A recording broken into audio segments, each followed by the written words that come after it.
Good evening, everybody. Welcome back to the Hotshot Haven. Let's see, we can get our comments started on here and give everybody a chance to get their notifications and get up in here. And I think I'm gonna go get my Bluetooth. Uh, if the audio coming in pretty well, give me a one if you can hear. But if it needs to be a little better, give me a two. Give me a two. I do it like that.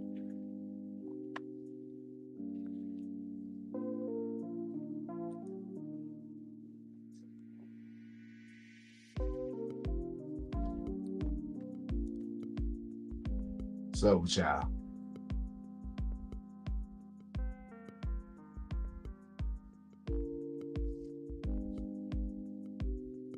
Oh man, Matter. What's up, my moderator? Oh yeah. Oh, y'all in here. Doc, what's up with y'all, man? Feel free to do y'all thing up in here. How everybody doing? We got quite a few people up here tonight. And we're gonna talk about some moving around, moving up, and some different things to think about in the pursuit of their dream that more people are out here to pursue, which is pursuit of a mean check, a dollar, big cap. What's up, dog? What it do? What it do, bro? Double A's. What's up, y'all? Man, in here. Hey, man, get what? I ain't said nothing about it, but I've been just doing something. I've been doing something for the better of my health. I stopped smoking black mild. I stopped smoking black mild. So it been right in 2 weeks. I've been vaping on the lowest dose of nicotine that I can find. And I'm gonna eventually get out these, but yeah, I was eliminating that tobacco out of myself. 'Cause I was smoking too many of them, y'all. We try to hang around. So when you know better, you do better. I stop procrastinating and shit. I do this and what I'm saying, eventually put that down. But hopefully don't have this in my hand a long, long time. But at the same time, I just feel like when you look at what's being left inside of your body when you smoking this stuff, I mean, over the years I did it. I smoked for a long, long time. I just think it's a better way, what I'm saying, to try and get myself completely away from that whole deal right there. Cause that shit not productive. It counterproductive. Okay.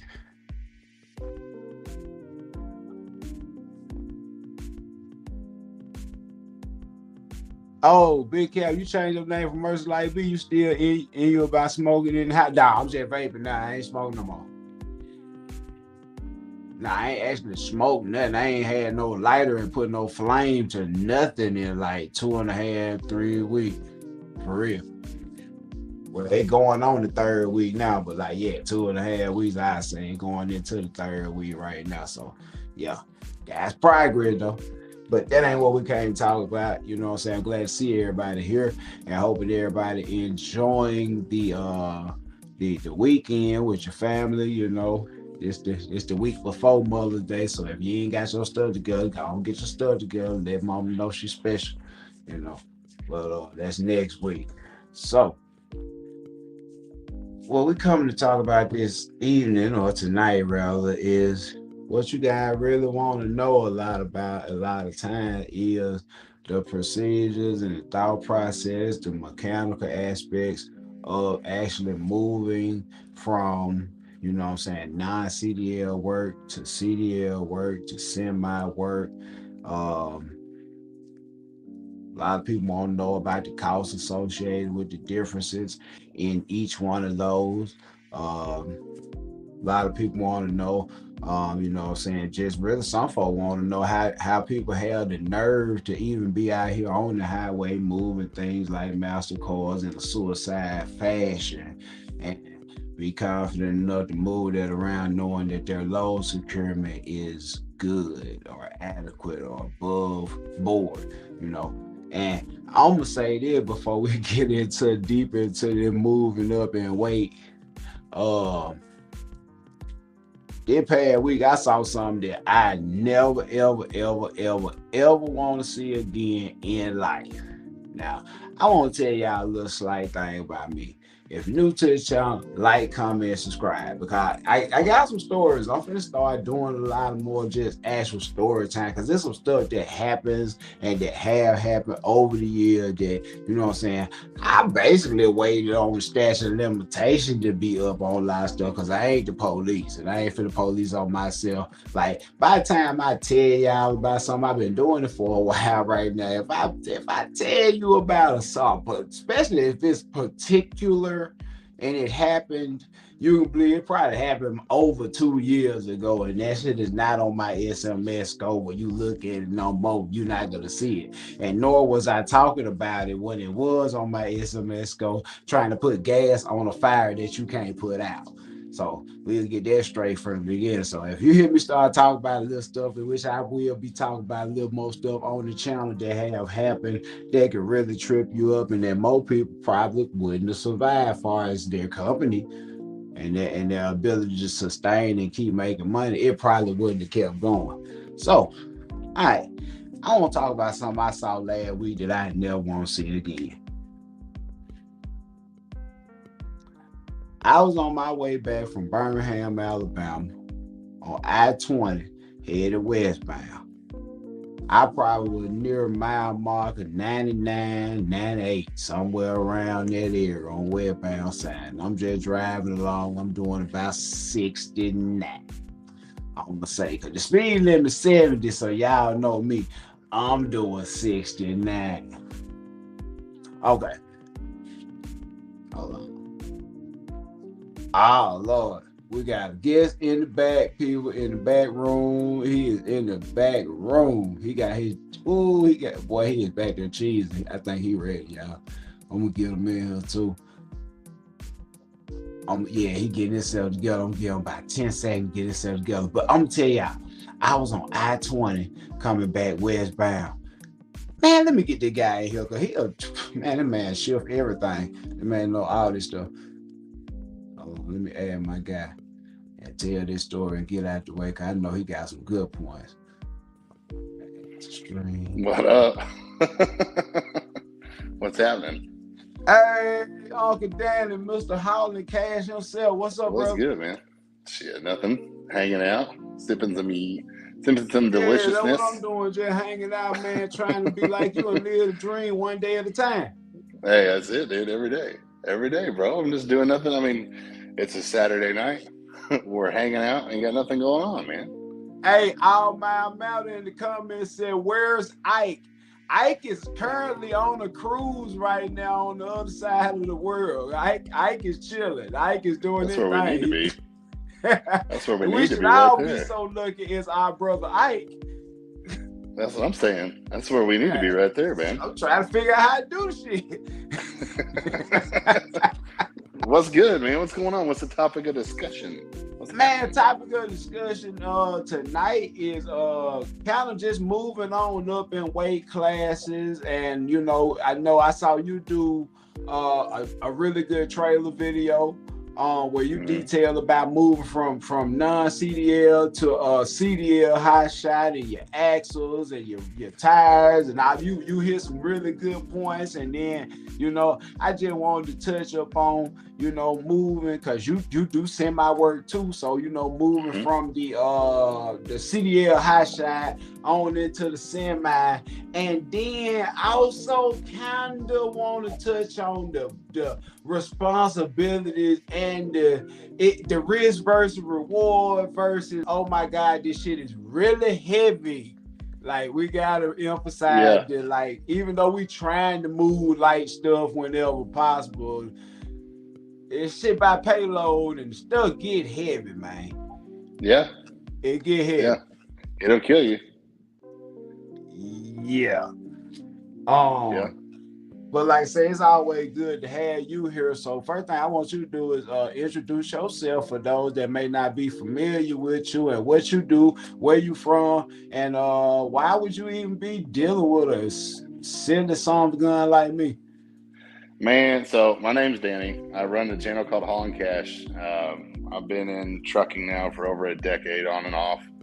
I started in flatbed, went the commercial route, started as a regular truck driver with a big major trucking company. Did that for year and a half. Got tired of that. Switched into cattle. Had to learn everything about cattle and livestock. Get switched into that. Did that for 3 or 4 years. Was on and off in between that, and then between doing that and the flatbed, ended up going into in-dump. Did some in-dump work. Started up a Hotshot company, and then within 6 months of starting a Hotshot company, damn near went broke. And then about, I'd say 6 months later, got back at it. Another 6 months after that, started turning around, hiring people on, and then getting after it. But running the YouTube channel the whole time, trying to teach people how to get in the game and how to get started and how to make it work to some degree, because I learned that in the big trucking sectors, there's a lot of teaching, a lot of learning. A lot of people get trainers, and you go out with a trainer.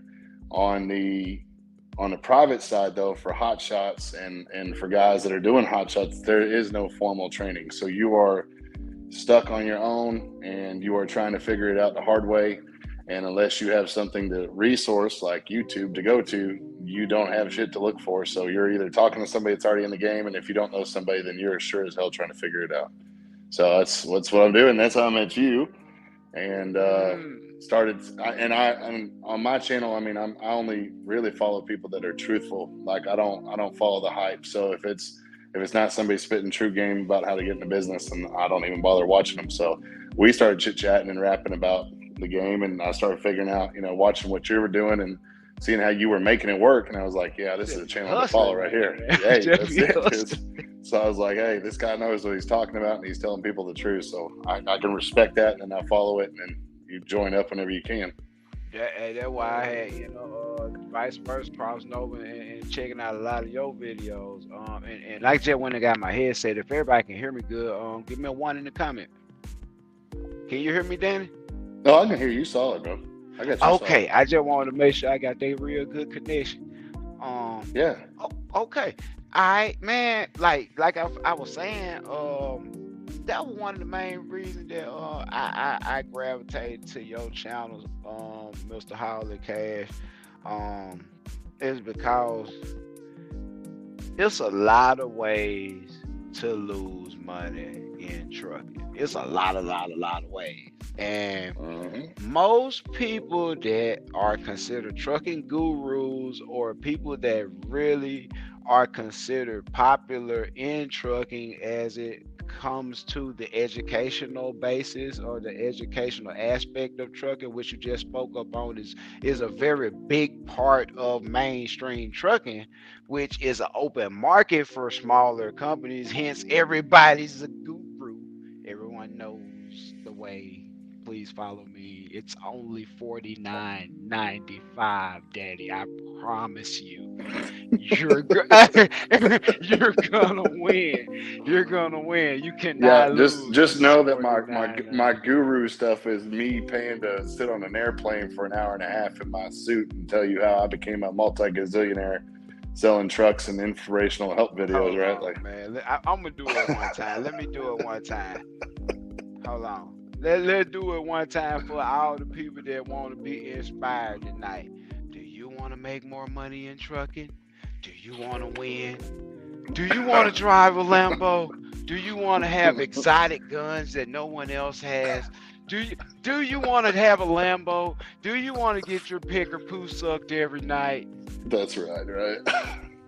Well, just click the link below, and I'll give you the hack of your life. Hey, for real though, and I brought some props out tonight just because it's stupid to me that we as people, it is not a certain kind of people, it's just people that want to have something, that really aspire to be better than we were yesterday, can actually fall victim to stuff that we know for a fact ain't real. We know that shit, but it sounds so good, and we want to convince ourselves it's the way to go a lot of times because it just had to work. He did it.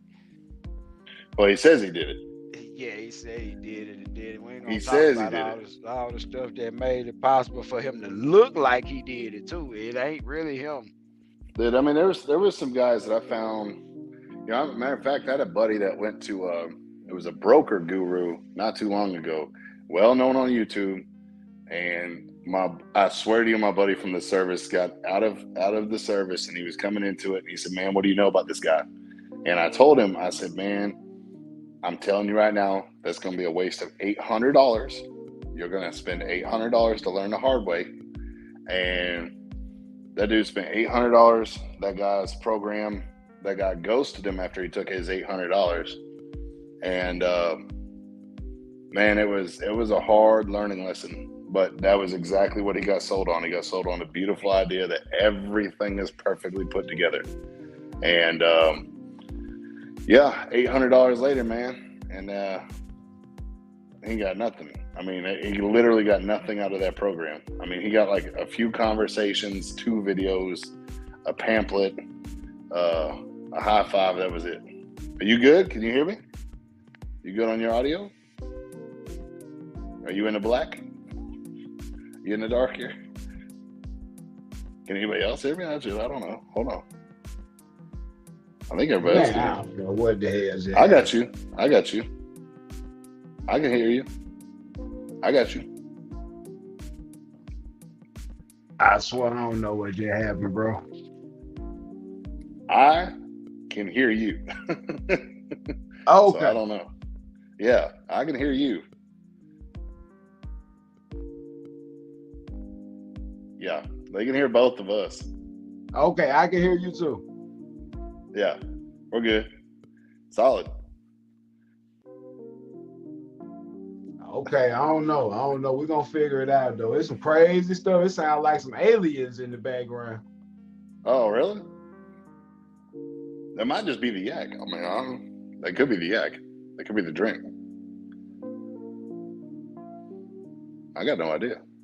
Anyway, all I can tell you, man, is that if you're paying for the gurus, for the heroes to spend $800, you're wasting your money. Well, we're going to get past that. They're making some crazy noises that I can hear that no one else can hear. So that's what we're doing. I don't know. But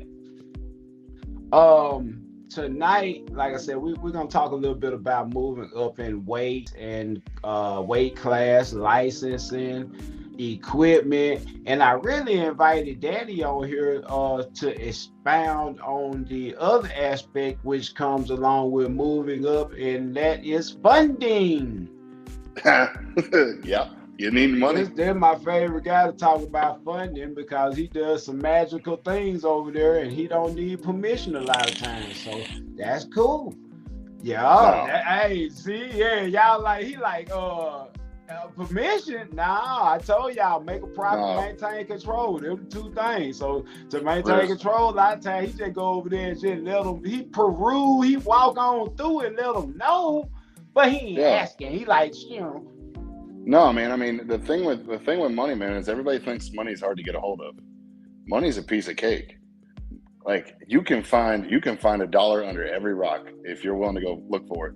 But the thing is, it's like when you find a dead end, you need to tell everybody that you're at a dead end. Because the way I found my banker, who literally, like, I bought a $60,000 semi 2 or 3 days ago, and I didn't ask no questions. I told him, "Ross, I'm about to go look at this truck. It's $60,000. I'm gonna do a quick inspection. If everything passes, we're gonna sign on the deal." And he was like, "All right, go write the check." And I mean, no sooner, man. I mean, we turned around. But see, I didn't find him until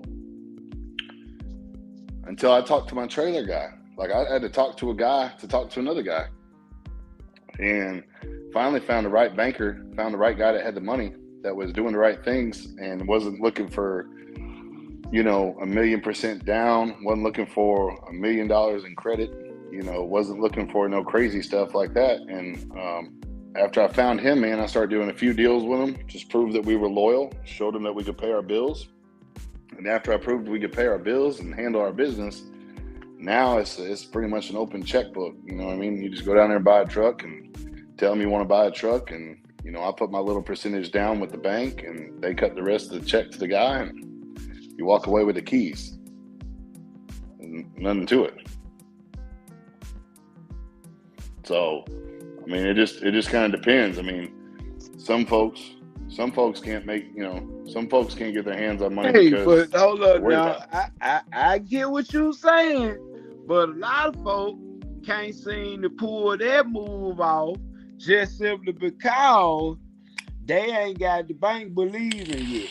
Like, how you end up having them people believe? Because, see, you got to pay somebody to make them believe. You got to work your ass off first. That's numero uno. You got to start working right out the gate. I mean, the only way the bank was going to take me seriously is if I actually showed them what I was doing. Like, I started with my little pickup truck and my trailer, and I was working for 3 or 4 months straight, and I was gone all the time. And if I didn't put the earnings down for my business, there's no way for the business to, for a bank to look at your numbers and know whether or not you're going to make any real money.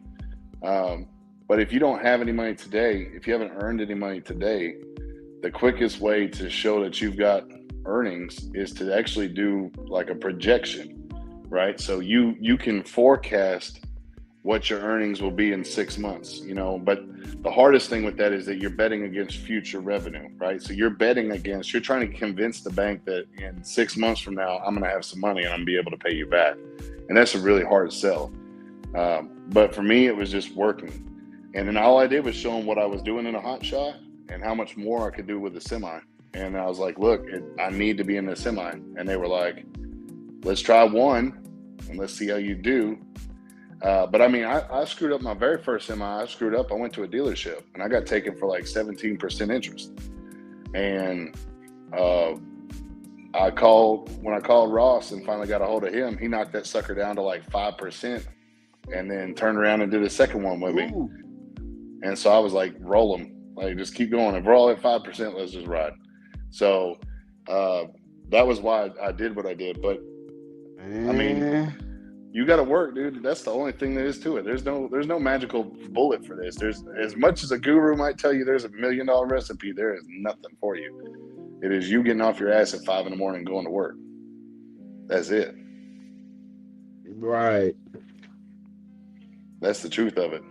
I mean, I don't know. What would you think? Is there a special way to get in that you've seen? Because I mean, mine's all you got to prove it on paper. They won't even talk to you if you don't.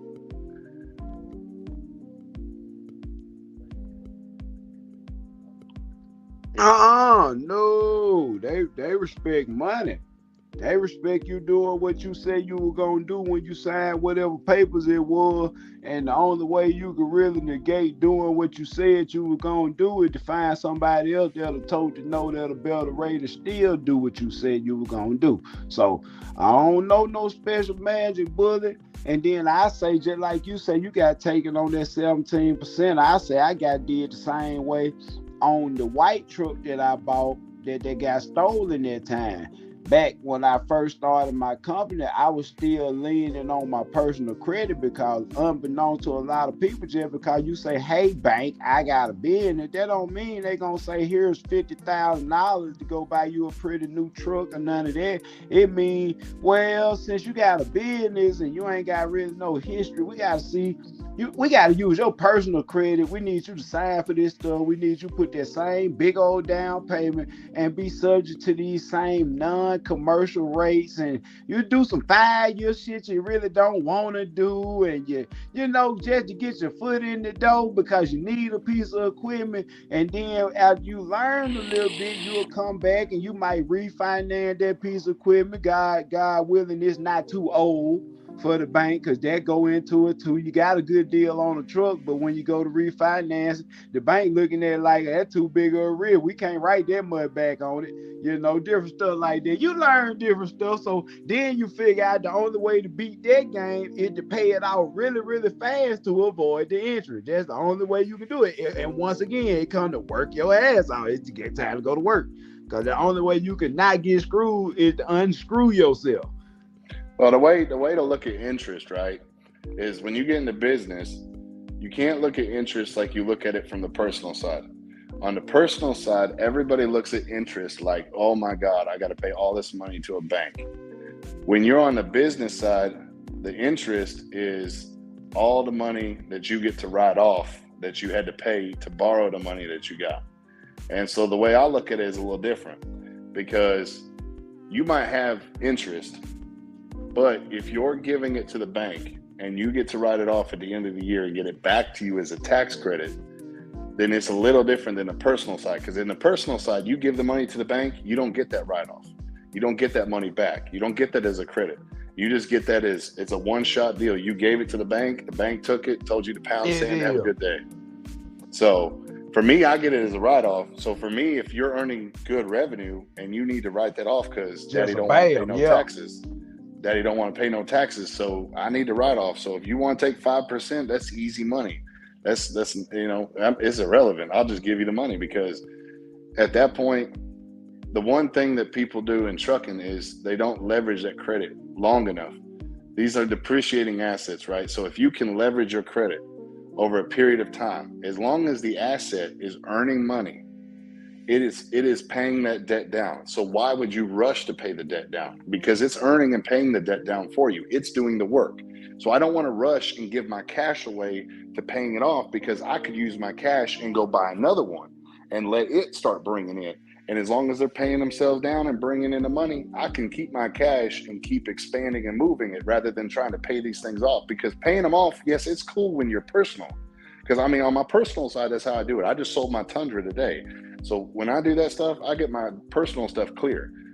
But on my business side, man, let that joker, as long as I got debt that's working and earning, let it work.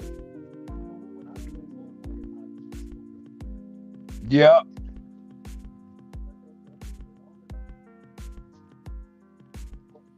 Yeah, we got that. Hey, that's how that work though. That is how that work. And see, that's why I was saying. That's why I made that differentiation. Was once you get over the hump of them not making you lean on your personal, and they actually let the business speak for itself, and the fact that you've been coming back with these payments on time and in order, you showing and proving to these people that you can manage your money effectively and your debt effectively. Oh man, it's time to take off. It's time to take off, but you got to do right. Don't nobody want to just really take the first 2 years and really just do right. You know what I'm saying? Everybody want to go buy Escalade. Well, everybody wants to be a millionaire tomorrow. And that's the thing, man. It's delayed gratification, bro. And these people don't want to delay no gratification. They want McDonald's money. I want it in now. I want my Happy Meal. I want my fries and my milkshake. I want it all right this second. And it just don't work that way.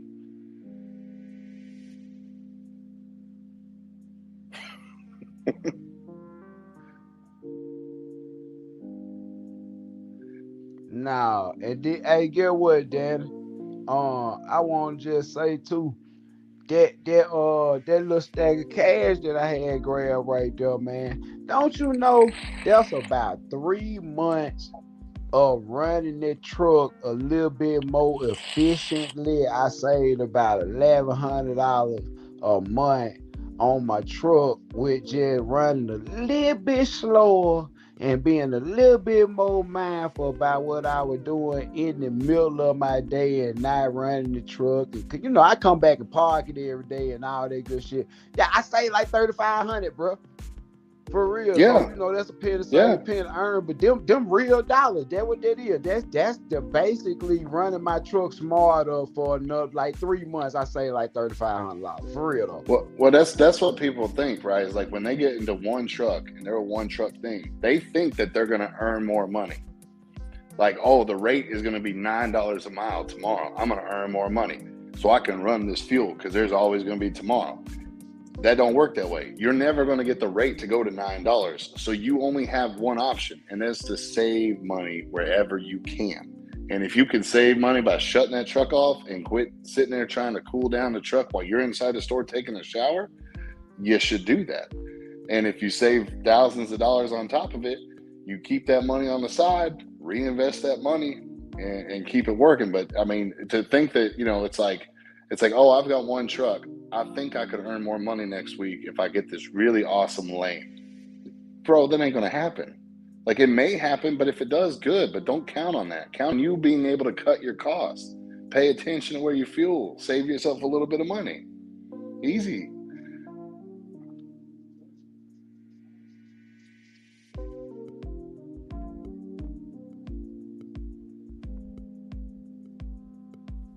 We got a delay.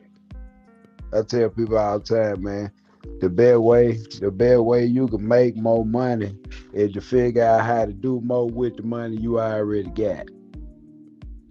Mm-hmm. I agree.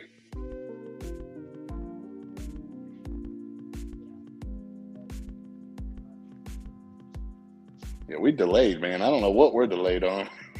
I'm talking to you from across the seas. Man, my stuff got lag going on to it, Danny.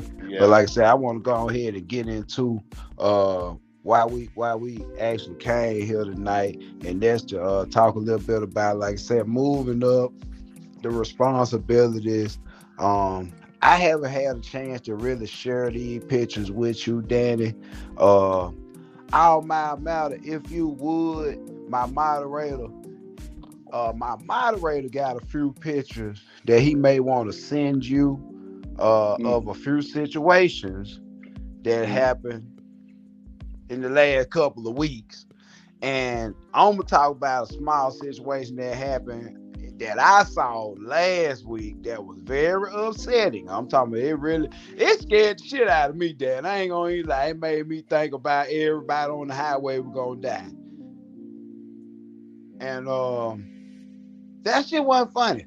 But if all my matter, if you still in here, bro, which I think he probably is, shoot Uncle Danny couple of them pictures from last week for that little incident, and we ain't gonna talk about the incident. I'm gonna let you do that when you do your stream, y'all. But I want Danny to see what I'm talking about if he can, just so he get a point of reference of where I'm coming from, to where I say this shit will kill everybody, y'all. I'm sorry, man. I got a little emotional last week. Some shit I saw on the highway, it really fucked me up, y'all. I'm gonna be honest with you, man. Some stuff that you don't want to see, and ain't nobody even died. It's just so scary. The commodity that was released on the highway, and it just was all out there out of control, willy-nilly, loosey-goosey. It was scary, y'all. And there was some cars. Well, I won't say many cars. Just all over the interstate, 4 or 5 of them, just everywhere. It's a scary proposition when you think about them things weighing 9,000-10,000 pounds a piece, and they just out there rolling at 70 miles an hour. It'll kill you. It'll kill you. If you're not paying attention, it'll kill you. It'll absolutely run you over. It's not the Hotshot. But see, Hotshots don't even understand that the same weight you put on a semi, the same ratio of weight you put on the semi is the same thing you can do when you're a CDL Hotshot. It's the same ratio.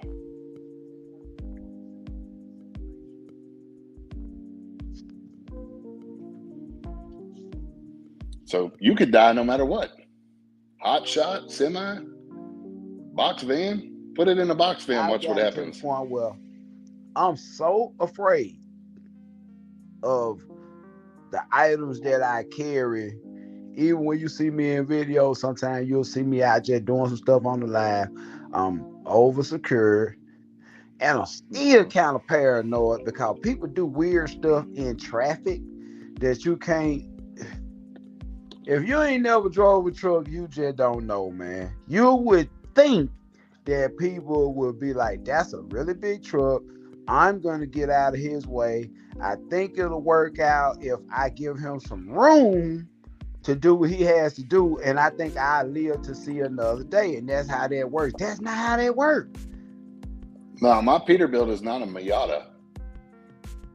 That ain't how that works. What really happens is you're driving your really big truck that weighs like 77K, and you put your left turn signal on to merge into the left lane, and a car that was 30 feet back smashes on the gas to go in there and close that gap up and get in there right at the last second and cut you off for no reason every single time.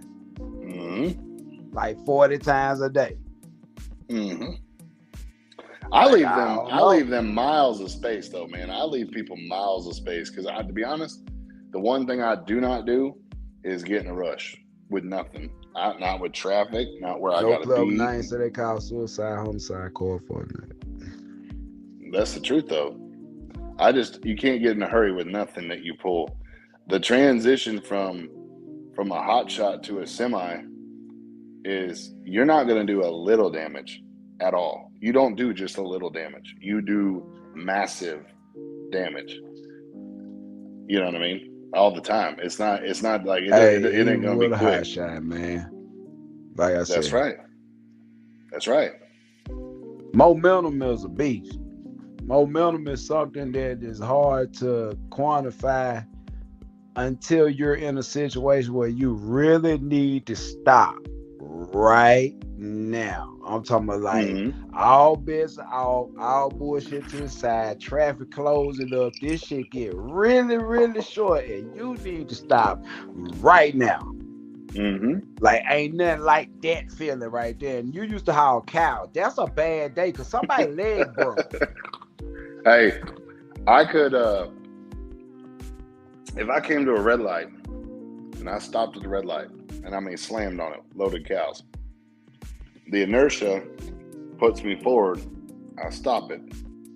All the cows rock backward because they get their weight back, and then they rock forward again and get thrown off balance and tumble.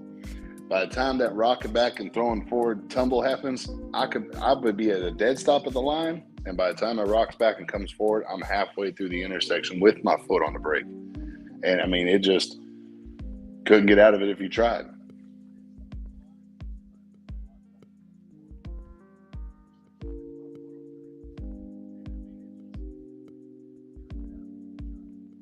Dang. It's bad. Dang, I don't want to haul no cow, bro. I'm good on that shit. I don't want to haul no cow. Dang. Ain't you got to pay for them cow when you break their leg or something? Yeah, yeah. You think you got cargo insurance? They got livestock insurance, and that could be for anything. Like, I mean, if them cows come out too skinny, you can get blamed for that too, for all the shrink that you lose.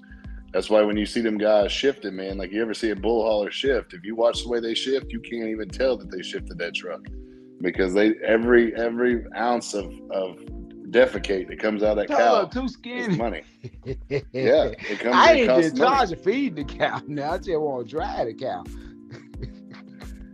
Yeah, you get judged in livestock by their weight. Everything is judged by their weight.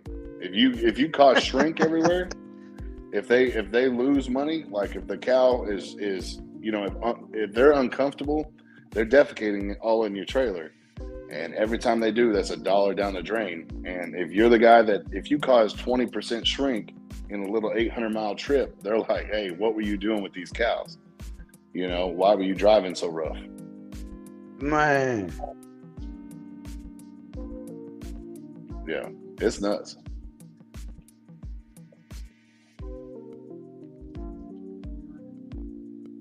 Hey, now you drove Hotshots, you drove shit, big rig, you drove cow, you probably drove some goddamn hay, you probably goddamn drove some beer, you probably drove some goddamn water loads, you probably goddamn paper.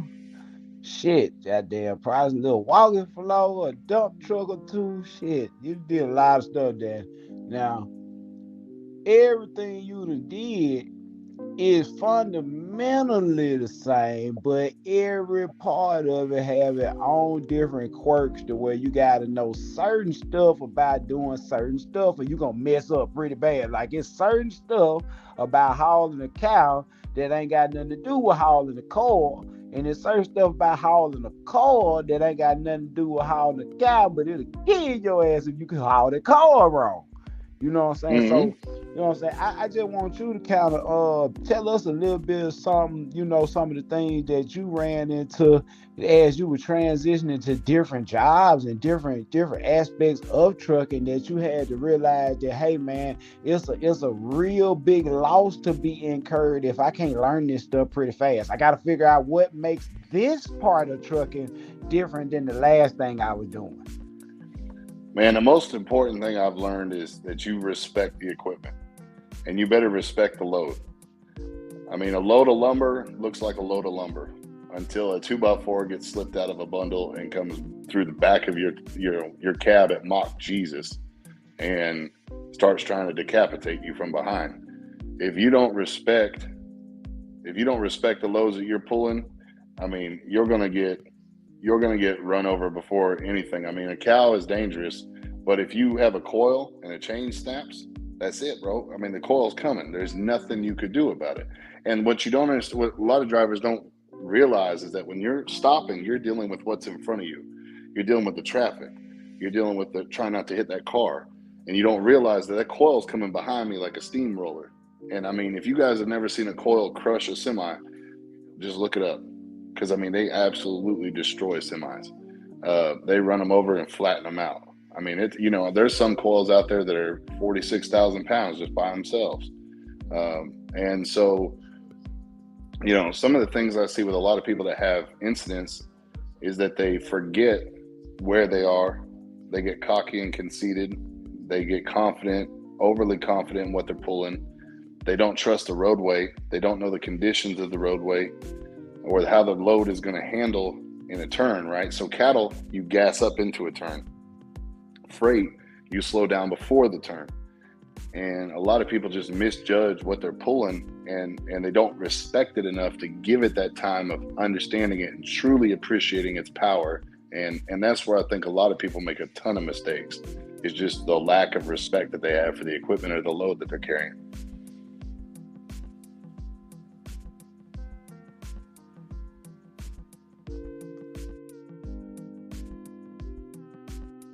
Hey, I say that too, Dan.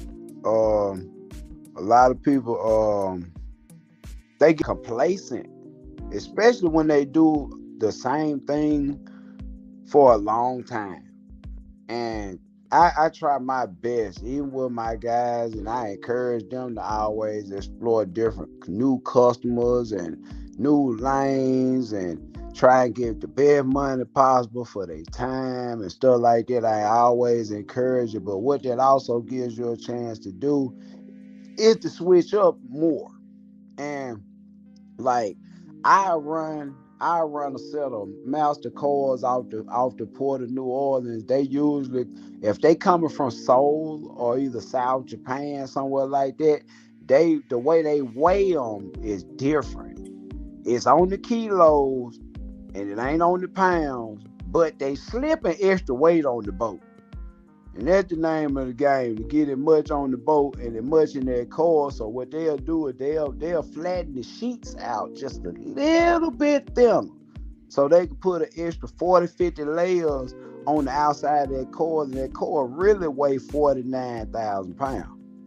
It'd be 49,700. And I'm just barely under legal weight with my all aluminum trailer set up, so we're not going to talk about all those other gentlemen with the combos and the steel trailers that picking them same cars up. We're not going to talk about that. But what I will say is, after running those, like, we'll get a job and I talk with the shipper and the receiving factory, and they may have 90 something, and I agree to move like 30 of them. I'll be like, we gonna do 30 of them, and I'm gonna do 30 of them fast as I can do 30 of them. And I know the official cutoff date. So as long as I beat the official cutoff date, as long as I get my 30 done, I'm cool. So we'll do it like that. So right there in the middle of the 30, I start running it as a triangle. So 1/3 of that triangle, we got the core, 2/3 we got something else. And it's almost like you coming back and you're redoing what you learned last time on the core all over again. You start from square one, your trailer not already set up for it. You know how people have, they'll have their 3-4 core racks already out. They have their lumber sitting there, they strap across it. They don't even check this shit. They just pull up, unstrap the strap away from over the wood, and however it's sitting there, they sit the core back right there like that. They throw the same chains across it. They ain't looked at the chain. They ain't checked the stake pocket. Ain't nothing getting checked, bro. You know what I'm saying? So that's why I say I like to do it like that. Give a person a chance to start fresh and really get their mind on what the hell this is. Cause this ain't the same thing we had on here last time. Cause like the fucking palace and stuff. Okay, that's cool. But this fucking 49K on 3 feet of space is like, ugh. Well, and you know what they forget when they do that is like that picture behind you. That's why you do your work, right? The picture behind you is why you go out and you expect to come home. That's what you're out there doing the work for.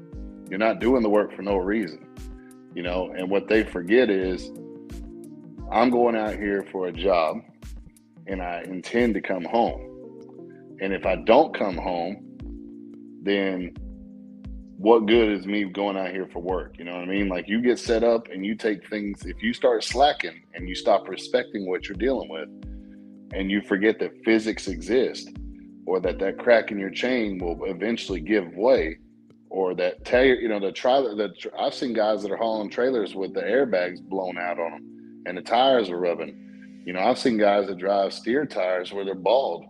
And it's like, man, could you imagine what would happen to you with a coil if a steer tire blows out and you're not paying attention to what you're doing?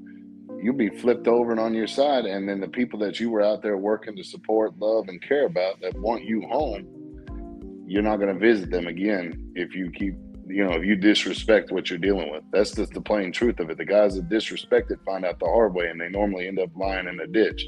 And that's just the truth of it. You know, you cannot disrespect this game. It will absolutely tear you apart. So, you know, it can tear you apart if you don't pay attention.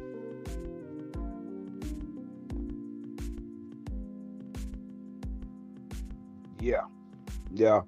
You see, I dropped that banner down at the bottom about the life insurance for the trucking guy too, since you mentioned that, man. It's imperative, man. Y'all gotta understand that the risk versus reward goes up with the weight that you're moving, the type of materials that you're moving. It's a lot of stuff that comes into play that you can't control that can actually end your life. I'm talking, this stuff is out of your control. And to be honest with you, I do my best, and I always tell you guys to always buy the real stuff. Like, don't go buy the logging chain if you're not carrying logs. You know what I'm saying? I'm just saying, like, don't go buy the 516 chain to secure something that weigh 40K. You know what I'm saying? Don't go buy the cheapest stuff that you can buy just to get by. Well, they say all you need is tarp. I'm gonna go to Harbor Freight and get one of those blue tarps that you put on your roof when the tornado blows your roof away. Well, we know you're gonna have a damage claim for water loss. It's gonna be a problem eventually. You know what I'm saying? And like I say, a lot of stuff that happens out here on the road that costs thousands of dollars that makes everybody insurance just a little bit worse than it has to be. You know what I'm saying? A lot of stuff revolves around people just trying to get by. Would you jump out of an airplane with a Harbor Freight parachute?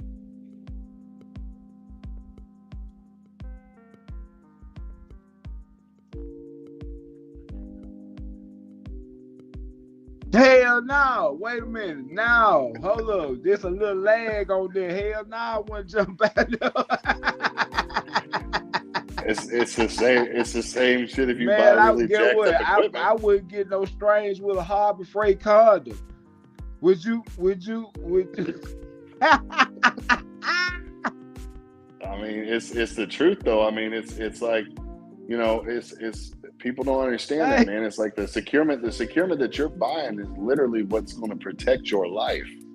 The chains that you're putting on the coil are literally the only thing protecting you from dying from that thing rolling you over. Why would you buy cheap stuff and protect and invest it with your life? I mean, that's like buying a bulletproof vest and taking out the plate and all the Kevlar before you put it on. I mean, it's stupid. Yeah. Also, I'm gonna say this too.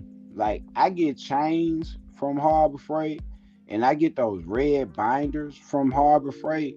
But that, and besides like coil blankets or tarp blankets, the blankets that you put over the sharp edges, that stuff like that. Besides that, on my securement, that is the only thing that comes from there.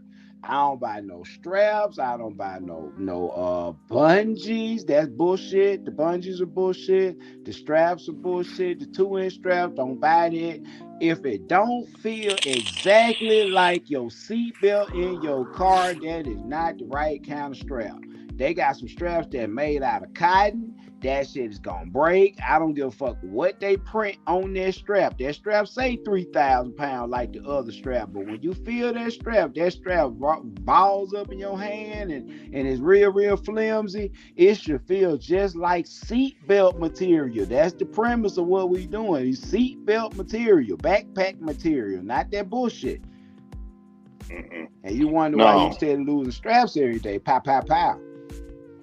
I mean, you know, if I'm gonna spend money and it's between me living another day or me spending $200 for some better equipment, I'm gonna go pay $200. I mean, I'm not gonna die off over $200 because I was too cheap to put some money down. It's just not gonna happen.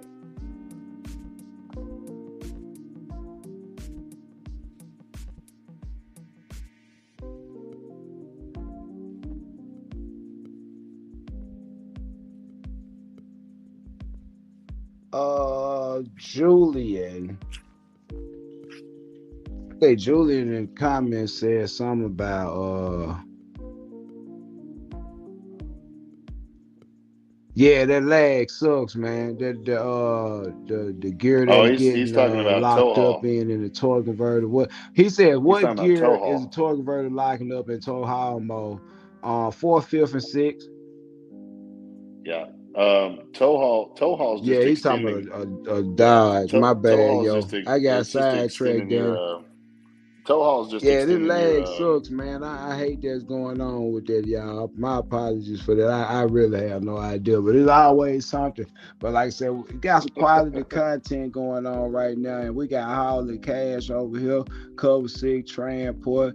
One of the best to do it in the game right now. We really trust his opinion and his knowledge in the trucking industry and all that he brings to the YouTube community.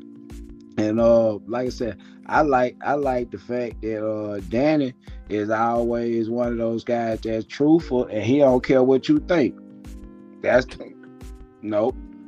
you can't, dude. I mean, you can watch people that tell you a million things, and if it makes you feel better to hear that shit, great. I mean, it's good, man. You can watch you know miracle water. If you watch your TV at 3 a.m, there's some people selling you holy water, and I'm sure that will help you too in some regards. But you know, whatever makes you feel good. But the content I make, man, is like it's deliberately just to show you what it actually is. It's not about what you want it to be. It's not about what I would prefer it to be. It's not about what it could be or should be. It's just, this is what it is. This is what the game is. And if you misstep and you go into the game the wrong way and you make the mistake of getting yourself into a situation of following people that don't really know the intricacies of this business, you'll find out very quickly how mistaken you could be.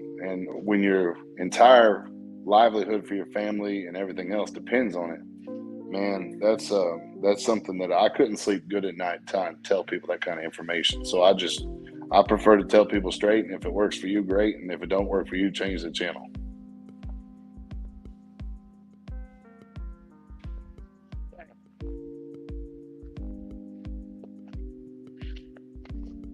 Hello? Yeah. Let's see. Dad. I can hear you. I got you. Okay.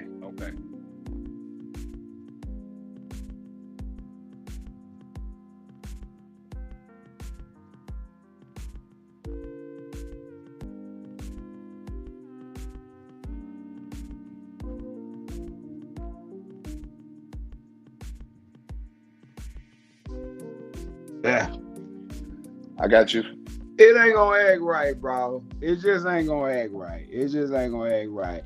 But what I said, we 54, 55 minutes in, And one of the big things I want you to come on here and tell them about, because they think I'm crazy. They think I don't know what I'm talking about. I want you to tell them about what I usually say is one of the first things that gotta happen with everybody when they start their business, start moving up, start scaling, start thinking about doing more, doing better, making more money. Because I oftentimes tell people to get something you never had, a lot of times you got to do something you never done before.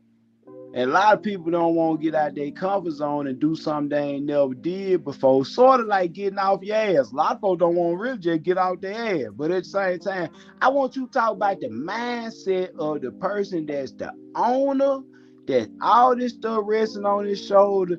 Can you just give me a small insight on the mindset that a person have to have and the type of intestinal fortitude it take to take on these type of challenges and keep your shit together? Because it ain't easy. It ain't easy. And I just want you to just talk a little bit about, you know what I'm saying, the mindset that a person has to have and some of the things that they're going to have to be ready for. Because it going to happen. Some shit you just can't stop it. Well, I live by a mentality called embrace the suck. You better embrace the suck. You better embrace everything that the world is going to throw at you with open arms. And if you don't have open arms, if you ain't prepared to walk into this room and get your face kicked in, I'm sorry, but this industry will absolutely punch you in the mouth, and then when you think it's done punching you in the mouth, it'll square kick you in the dick. It does not play around, and that's life in general. But when it comes to being an owner, you had better be fully prepared. I mean, if you need to make money in your business, trust me, if I need to make money in this business right this second, I will drop this live video, get in my truck, and go get a load. It doesn't matter. There is nothing more important than the business doing what it needs to do to be successful. But that means taking care of your safety, making sure your drivers are squared away, making sure your equipment's squared away, making sure your money's right, managing your money, paying your people first and foremost, making sure they get paid well. But you have to keep a million things up here, and you better be eagle-eye, crystal vision clear on exactly what the game is all the time. And you cannot lose sight of that, because if you lose sight of that and you start to think that you're a boss when you're barely getting your wheels moving, I'm telling you right now, you're just barely starting. And as soon as you add a truck, that's one more person you need to take care of. All mouths have to get fed. And so if you lose the sight of it, I see too many people, they get one or two trucks and then all of a sudden they stop driving and they become this boss up, awesome dude that never does anything anymore. They're out fishing, they're out relaxing, whatever. And I mean, I'm telling you, man, if you don't like pain, if you don't like the heartache that comes with this business, you just need to get out of the game before you get started. But I mean, if you're going to be in this, you better live by the mentality to embrace the suck. And I mean, get your arms wide open, because when it kicks you in the mouth, man, you're going to cuss, scream, and holler, but you better get up the next day and do it again.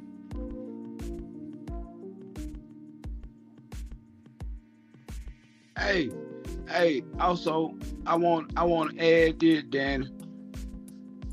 Man, I like the fact that you a very relatable guy, because you know what I'm saying, you ain't you weren't no rich dude that just had no lot of money to throw at this stuff and everything was gonna go right regardless. And if it didn't, your dad was gonna come and he was gonna buy you a new truck if the motor blow up and shit. Your dad like my dad, shit. He kind of was and wasn't, shit. Now, it is what it is. And I'm gonna say this, like, it's a lot of stuff that comes up in trucking in general that you can't control, and I say that a lot, but the objective is to try to maintain control.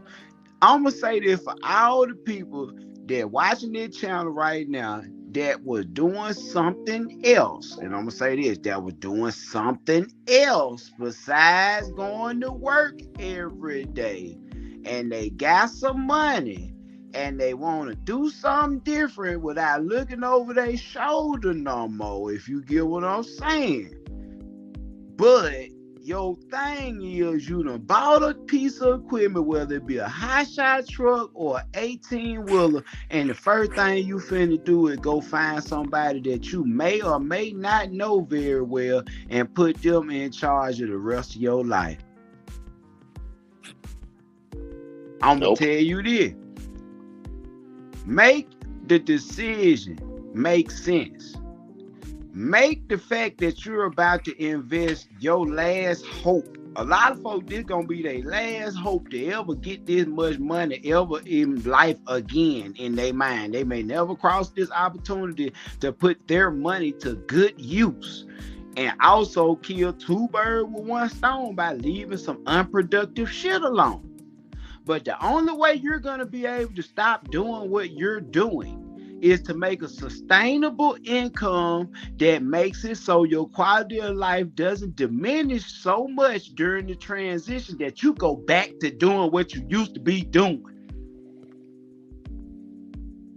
So that means you're going to not be the boss man. What you're going to do is you're going to be a smart business person. You're going to go to CDL school. You're going to get your license and you're going to get your ass in the seat. So when it's time to really be a boss, you could train somebody on how to do that job correctly and you could really go sit your ass down like Dan over there in that corner.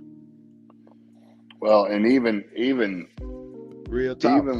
even with your stuff, man. I mean, I started my business with $10,000, and $10,000, like 7 of that was borrowed.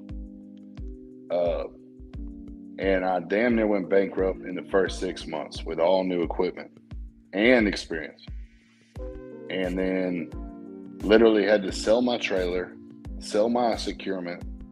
I took my beat up truck, which had an OBD2 scanner wrapped around the turn signal, out to the oil field.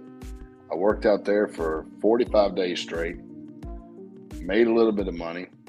As soon as I come off the rotation, COVID hit.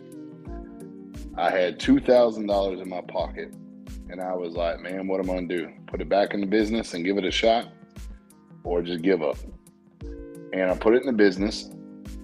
I started running, did a little bit with TP, running for him for 3 months.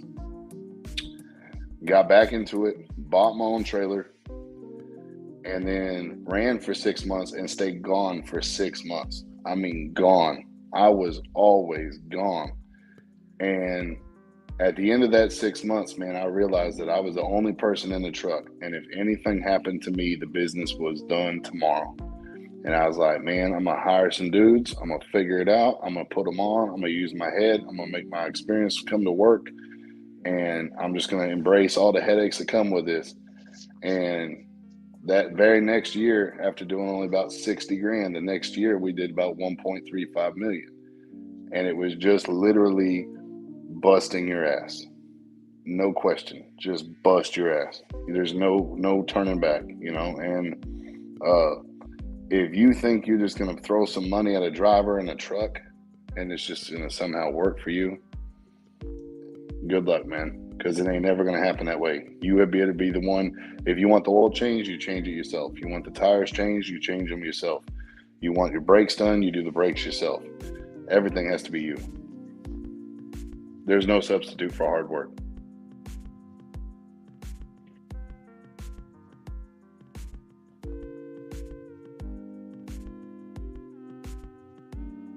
No.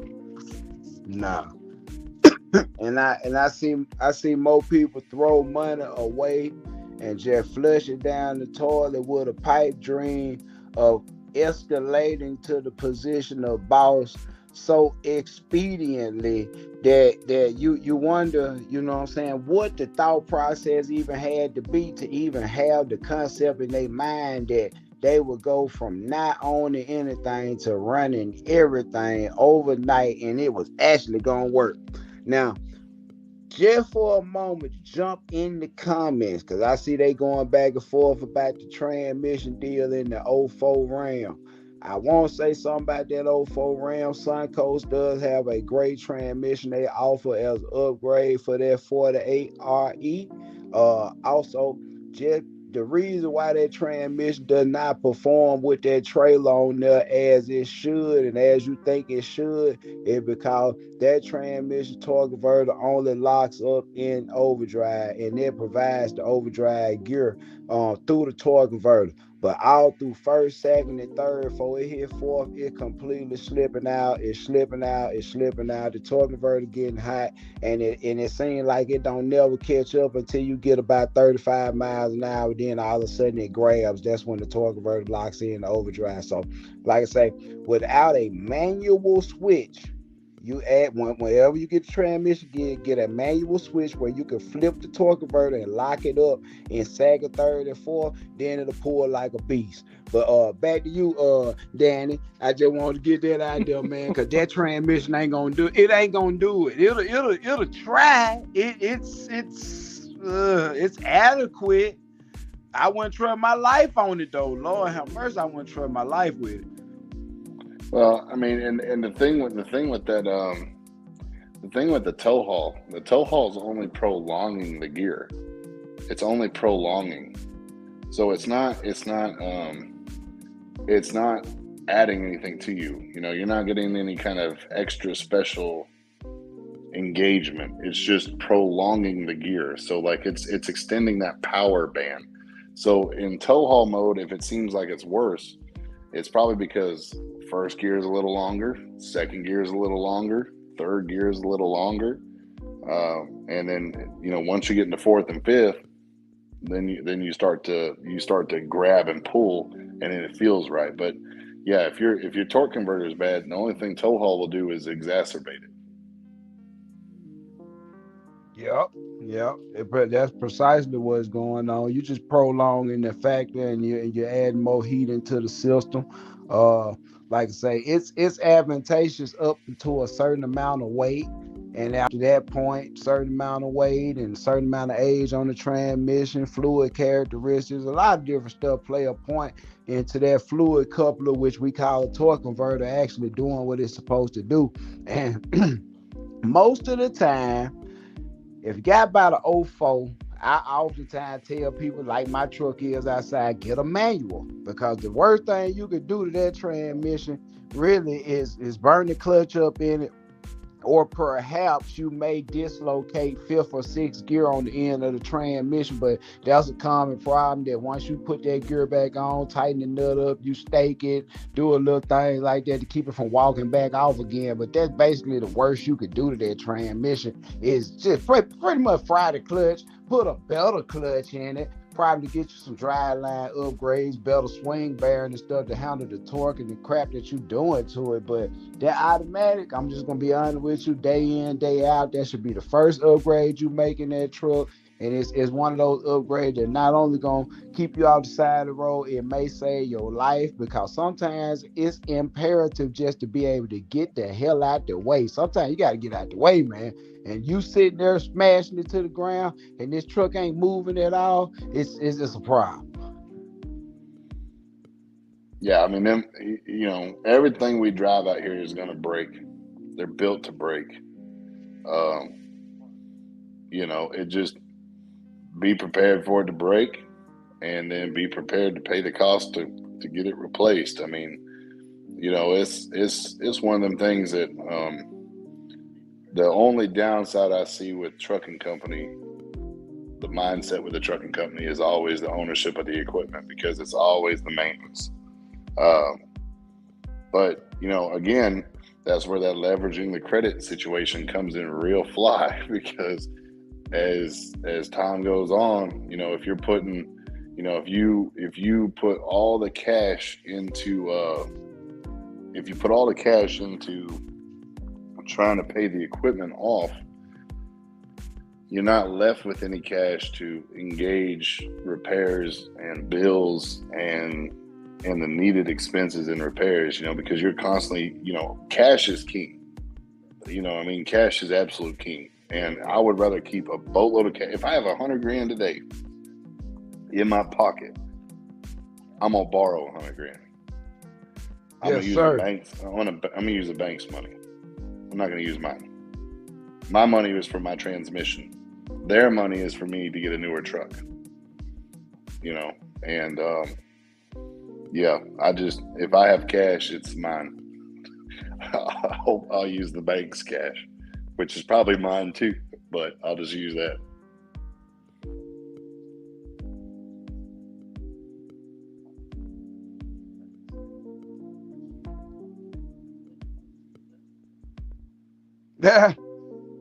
Yeah. Well, hey, I'm gonna say it like this, Daddy. There's one of them lies where people don't oftentimes hear the stuff that we discuss. I wish sometimes that I had the capability to record some of the outside conversations I have with gentlemen such as yourself, with stuff that goes on and stuff that happens through the week that you got to deal with, shit that make your blood pressure get high and your patience get low, and it's just man, I ain't gonna lie, man, it's a lot. And I know that it's not easy. I mean, it's from experience and from just knowing people such as yourself that really care. Cause see, like, it gets to where shit is not as simple and cut and dry and black and white as some people will want it to be, simply because we do care. And that we didn't care about how the business looked and how the trucks perform, how the drivers are, how it looks on your name. We wouldn't be the way we are when it comes down to dealing with our personnel and dealing with the brokers and the customers and all this stuff that's integral in cover six being cover six. And it's just like, it's integral to a brokerage like cover six not being king of freight. You feel me? Like, you fucking feel me? I think it was funny. I did a thing the other day with Truck Stop, and Truck Stop was trying to check out my brokerage, and they were like, "Hey, if you can show us 5 carriers that you work with, and we can reference them, we will change your status to something else and make it where you show experience, right?" And I said, you do realize that I don't use a lot of outside carriers for anything. Like, if I broker it, the only reason I'm brokering my own freight is to be brokering my freight, not to broker anybody else's freight. And it was funny because some of the conversations we have, man, people don't even understand. Like, some of the videos I put out, I get more phone calls from people telling me that I'm giving away the farm in the information I give people. And I just laugh at it because it's like, man, my videos are probably 45 minutes to an hour long. If you're watching my stuff, Man, man, I'm making you sit there and find the information, And so I just say like this, man. The reason you need to consult with people like Jonathan, the reason you need to hit up people like Jonathan, the reason you need to watch channels like mine and Jonathan's is because literally the information you're getting is literally the information that we use every day in the business. It's not what we think we could use in the business. It's not what we would think you should use. It's, here's what I did. I've been in your situation and in your shoes. Here's what you should do. Here's how it will help your business. Here's the plan going forward. Here's the game. Here's the blueprint. Follow the blueprint, you'll see success. Don't follow the blueprint, and good luck. And here's how they gonna screw you if you don't do it.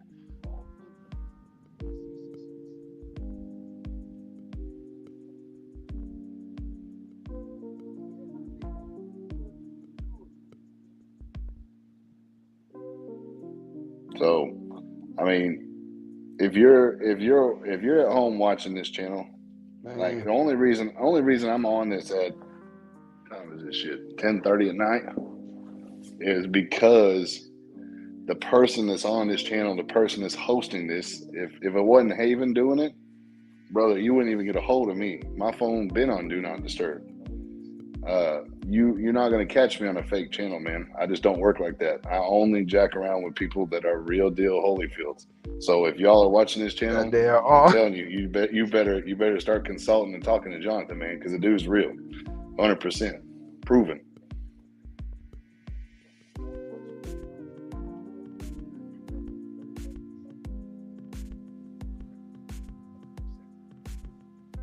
Hey, Danny, Danny, it is like you say, it is about 10:30. And we gave away a whole lot of gems and nuggets. You got your yak laid back. Boy, man, I'm not fucking with you. Hey, man, see, man, I'm gonna tell you, I, I'm a like a self-driven, adrenaline pumped type of person. Like I can't drink that shit, boy. I get to drinking that shit, boy. I get the lazy, slow down version of me, and then before you know it, I be so asleep like a little baby or something. I can't drink that shit. Hey, but hey, get what? Enjoy yourself.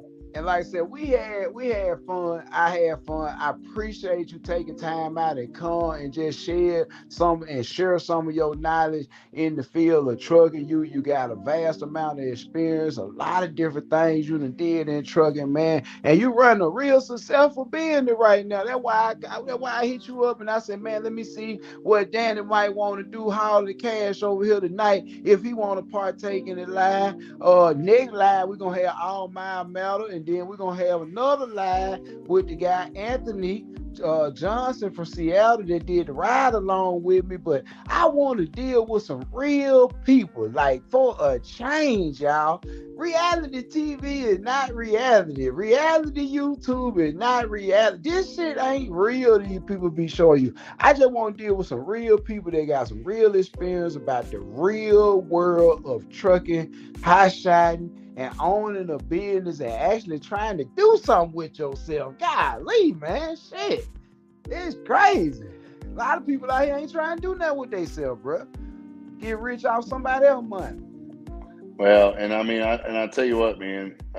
Anytime, anywhere. You know me, man. I'm ready to back this channel up anytime, anywhere. Because I mean, like I said, when you and I mean this with all sincerity, man. Like it's this dude's one of the realest dudes I know.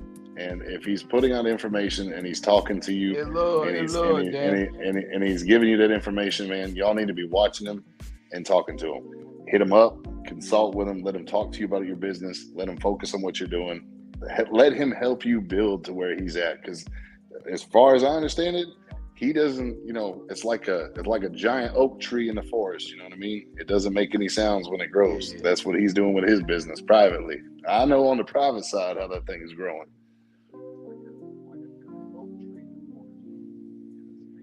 Man, I appreciate you, Danny.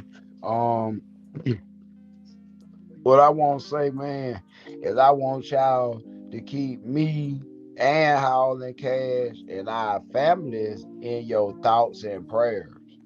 You know what I'm saying? It's a lot of shit be going on, man. And like Danny make videos, he be having some free time. I make videos, I be having some free time. But y'all just don't know the type of internal battles that we deal with, just even to bring content sometimes. Because it ain't but so many ways to skin a cat. It ain't but so many ways to say the same thing. It ain't but so many ways to correct dumb shit.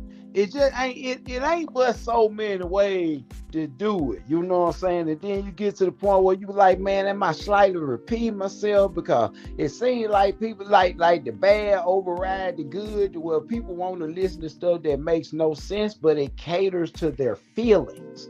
And I thank Danny for being a person that's just like myself. I don't care how y'all feel. I'm just gonna tell you, I'm gonna try my best to help you, assist you in the best way I can, give you the best advice I can give you. But the choice and the outcome is ultimately up to you.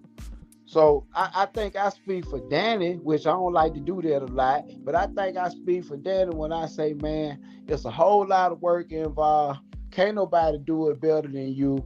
Ain't nobody gonna be able to make it come through as well as you would have made it do. A lot of stuff come later. You get to hire drivers, you get to play the boss, you get to go sit at the bank board meetings, you get to talk to these people about hundreds of thousands, if not millions of dollars one day.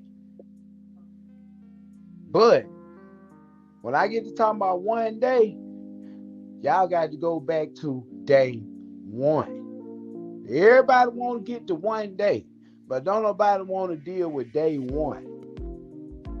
Day one is what you do every single day when you get up at 4, 5 o'clock in the morning. You deal with what has to be done every single day to get what has to be done so you can get to that one day. It starts at day one to get to that one day. So I'm going to leave that with y'all. I appreciate y'all for hanging with us. Danny, I love you, brother. You got anything else you want to say from the Cover 6 Holly Cash people over there?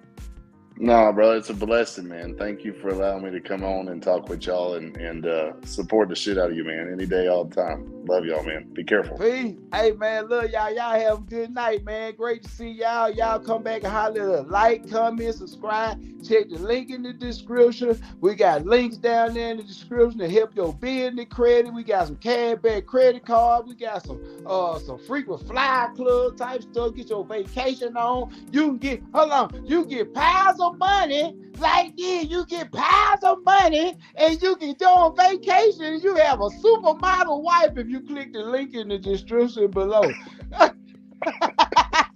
Hey, peace. See you, bro. Be careful.